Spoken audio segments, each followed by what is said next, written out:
Sean Strickland just became the middleweight champion as a massive underdog again, and nobody has explained why until now. Last weekend, Sean Strickland walked into a cage in New Jersey as a massive underdog against the middleweight champion Khamzat Chimaev, and he won. And the world is doing what it always does when Sean Strickland wins, calling it chaos, calling it a miracle, calling it the most unpredictable result in the sport. It isn't unpredictable. It isn't chaos, and it isn't a miracle. Sean Strickland has now had 4 UFC title fights. He won 2 of them as a massive underdog, and he lost 2 of them. And when you look at those 4 fights, like really look at them, there is a pattern so clear and so consistent that it stops being a coincidence. This is not a video about Sean Strickland's jabs, or his teeps, or his counter wrestling. This is a video about what actually happens inside Sean Strickland's head when he steps into the cage. And it starts with one sentence that he said last week that nobody paid enough attention to. Sean Strickland has fought for the UFC middleweight title 4 times. Let me walk you through all 4. September 2023, Israel Adesanya.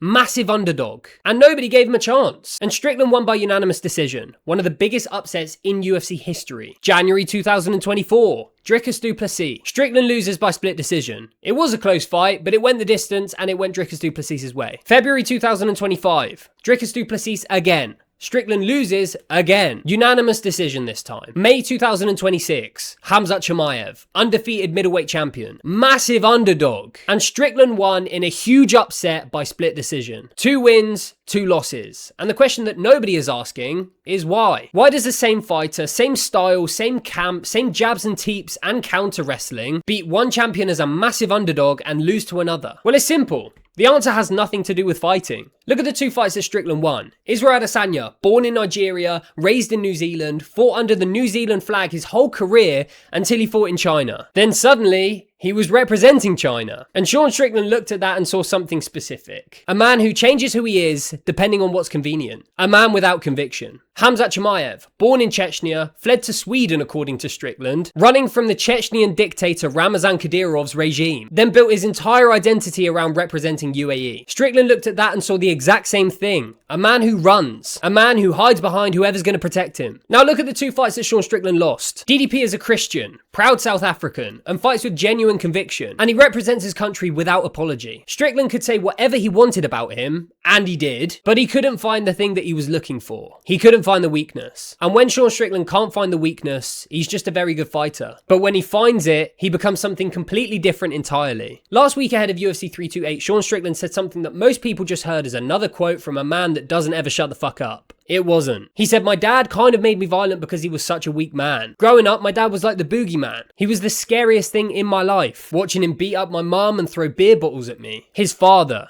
a weak man.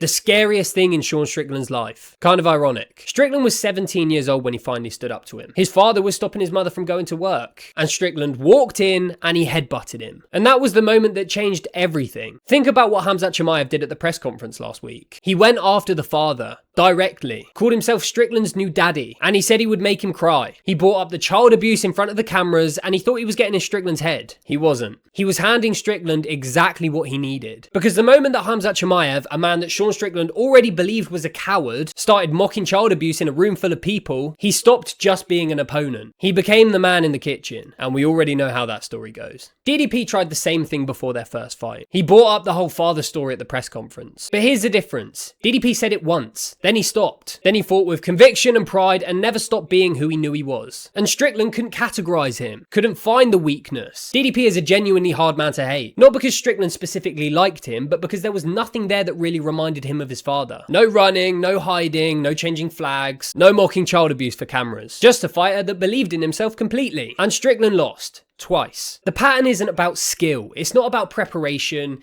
It's about whether Sean Strickland looks across the cage and actually sees a weak man. When he does, he's unbeatable. And when he doesn't, he's just human. This channel has been building one argument across every single video. Systems shape outcomes in MMA more than just talent alone. The champion's comfort zone. Winning a belt changes psychology. Champions fight safe because they've got everything to lose. The UFC kept Taito Ivasa employed, not because they believed in him, but because he still sold UFC Perth. And now this, Sean Strickland, the most unpredictable champion in history, is actually the most predictable fighter on the entire roster. You just need to know what to look for. Sean Strickland has been fighting his father in every single cage that he's ever stepped into. to. Israel Adesanya, weak man, Strickland wins. Dricus du Plessis couldn't find the weakness, and then Strickland loses twice. Khamzat Chimaev, weak man, Strickland wins. This isn't chaos. This isn't unpredictable. This is the most consistent psychological profile in the history of the middleweight division. And the scariest part?